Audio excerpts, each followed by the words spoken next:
Nimekutana, nadhani wanafuse, mnajua tumekuwa tunakava issue ya Gaza very extensively.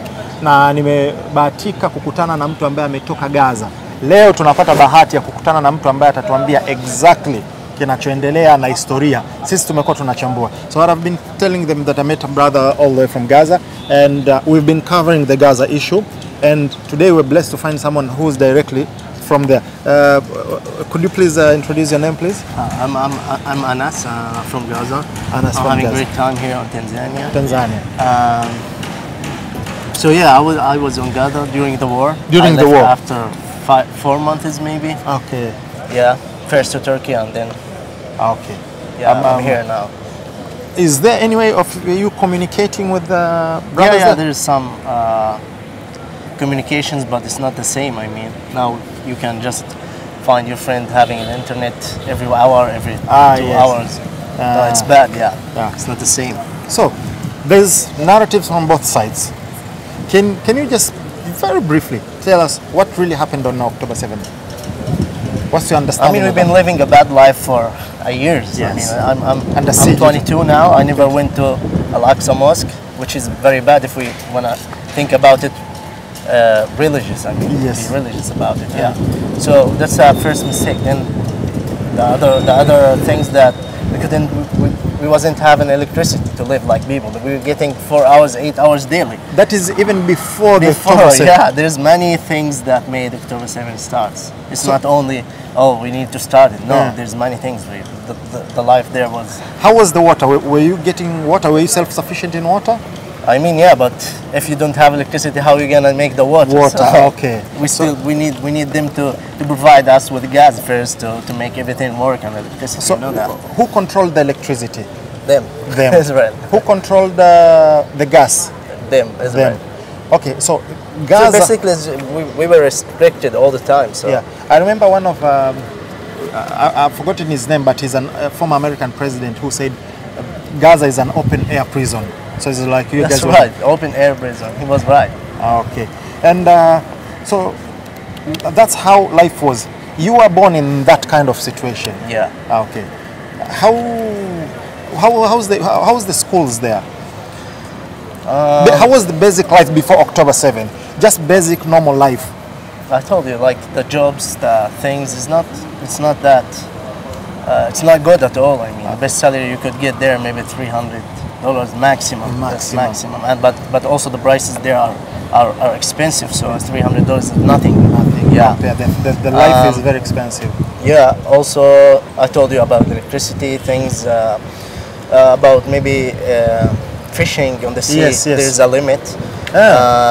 Borders, you can go to the West Bank. You can, even if you want to travel through Egypt, you gotta pay a lot of money. Okay. So even like as he said, it's like open air prison. And it's bad. It's really bad. What do you think what was done by Hamas October 7th? Was it necessary? Was it right, or was it wrong? I told you, bro. If we're gonna think about religion, all the Muslims must do the same. Yeah. And can you? So for the 4 months that you were there after the October 7th, how was life after that? After October 7th. Yeah, it started to be ruined. Like they started to ruin everything step by step. First the water, wells, then the electricity, then the internet, then food, and like they started to ruining everything step by step. So no one can live there. But you know, God is the most merciful. He sent everything all the time. And how are people surviving right now? Because there's a blockade. Almost all the hospitals have been bombed. Aid workers are afraid to go there to provide help. Electricity, as you said, sometimes they're running out of fuel, medicine and everything. How is life currently? Whenever you talk to... It's really bad. Everything is expensive. Some people sleep without eating. Some people even sleep without drinking. It's really bad. And even you can get hospitals there. There's no healing. You can't heal yourself there. It's really the worst now. Okay. One last thing. What's your thought on Hamas? Because they won a democratic as the West right to say, it's a democratically elected government, Hamas. What do you think of them? Do you think they're doing the right thing, they're fighting for them, or do you think they're causing... No, I don't know about the politicians or anything, but what I know about is there is no other way to start this war for anything. Like, they didn't start this war for nothing or for the land. They started it for the Al-Aqsa Mosque and the other things, because there were a lot of problems before that. People were get killed, people couldn't go to the mosque. So this is Islamic idea. Yeah. And so, as I know right now, there is more than 12,000 Palestinians who are being held, not convicted by in the court, but who are being held as prisoners or hostages by IDF. That's right. And it's not a normal prison. It's torture. It's torture. Yeah. Have you? Of course, I'm sure. But if you could explain to some of us, have you met people who have been released from those torture camps? No, but you can see on the news that how they feel and how. Yeah, because one of current negotiations terms is when Hamas releases some Israeli hostage, Israel has to release hostages who are being held by. So it seems that, okay, the number's gone down, but there's a lot of hostages who are being held. How does it happen? And that's of course before even October 7th. Was IDF just coming and grabbing people? And that's right. You saw also a lot of videos. Even kids got caught and without any reasons.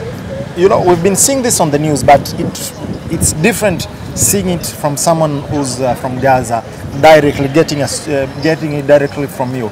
I know this is very emotional for you. One last thing, what do you have to say to whoever who will be watching this? And of course, you are Muslim, I'm a Muslim, to the Muslim Ummah as well. What do you have to say about do you have any message to them? Do you have anything? Just need to get closer from God. That's it. To get closer. After that, everything can be fixed. Yeah. So, is there something that you've been through that you'd like people to share? Anything abnormal, cruel, or happy, or anything that you'd like to share with the people? And encourage. Yeah, sure. Since we are here on crypto conference, I gotta mention my story with Binance. Everyone is using Binance, which is for those who don't understand Binance, it's a cryptocurrency, famous one. Yes. Cryptocurrency exchange. Yes, Binance. Yeah. So what happened during the war is I was having a wallet in Binance with some money on it. So at the third day, I wanted to send out some money to buy some goods and some items on Gaza. While you were still while on Gaza, and they told me send out is restricted now. Please contact us to know how to fix Binance. First, the communication what was with Binance. So I sent them a message and they gave me an email which contains an IDF email. After searching about this email, it's an IDF email. So I mean, so basically, you're being in contact with IDF through Binance. That's right. Of course, I need my money. So what I did is just contact this email and ask them what should I do to get my money back. I'm not a terrorist guy, or I'm not dealing with any activity, bad activity. So but you are just a normal citizen. I'm just a normal citizen living my life. So they told me we need more information, send us your ID. So I sent the ID. Then they asked me for my address. After months of communicating with them, they asked me for my address. So what I did is I sent them the address. So Alhamdulillah, after 3 days, I got evacuated to Turkey. Before they saw my message. So after that, they saw my message, they saw my address, and they just blew up the house. Also, they made it with made the same with the other maybe 500 people. They just destroyed their houses. They asked them to verify their proof. It was like a trick to make them provide the addresses. Yeah, and they did that. So basically, to explain this to people who do not understand, you had a Binance account, which is a cryptocurrency. That's right. Which basically, what people believe it's very secure and it's very safe. No one can hack in it, and your money is safe. Yeah. So that's Binance, and which you're supposed to have freedom to withdraw or deposit money. This is a crypto all the time. Yes. So you wanted to withdraw money for your own basic needs. Yeah. And your account got blocked. Binance contacted you and told you that it's blocked. You need to communicate with them, and gave you an email. When you checked that email, it was an IDF email, which means you are contacting from that point with IDF. Yeah, Israel police and department and these things. Yeah. And they extracted information from you, well, especially your address. Where do you live? Let's say, for example, house number and everything. And after providing that, Alhamdulillah, you got evacuated. Yeah. But within that time, after your address reached them, and the location of your house, they bombed that. That's right. Which means if you are still there right now, you would have been died just because having crypto on Binance. And as you said, it has happened to a lot of other Palestinians in Gaza. So it's a trick. They're using crypto to get through and get information. Yeah. So two things that I've taken from that. First of all, crypto is not as safe as people think.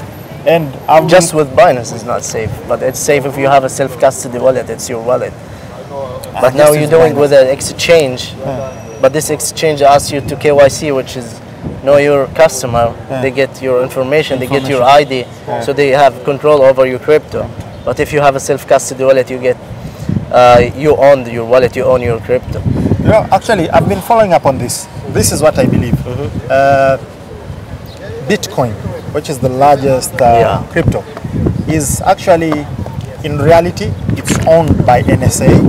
The creator of Bitcoin, who is the unknown person, Satoshi, is an NSA agent. It was created by that, and they do have that, according to my research. So there might be some crypto wallets or accounts which are safe, but most of them are controlled by most of them. One of them, as you said, Binance, who you've had personal experience on how it's used to lure Palestinians, and in your case you escaped death, and we don't know how many who did not survive that trick. So guys, I know we have a lot of followers, specialists on crypto and everything. Tell us, what do you think about this encounter? Nini maoni yako kuhusu hili? Thank you very much. Thank you. Welcome to Tanzania. Thank you, brother.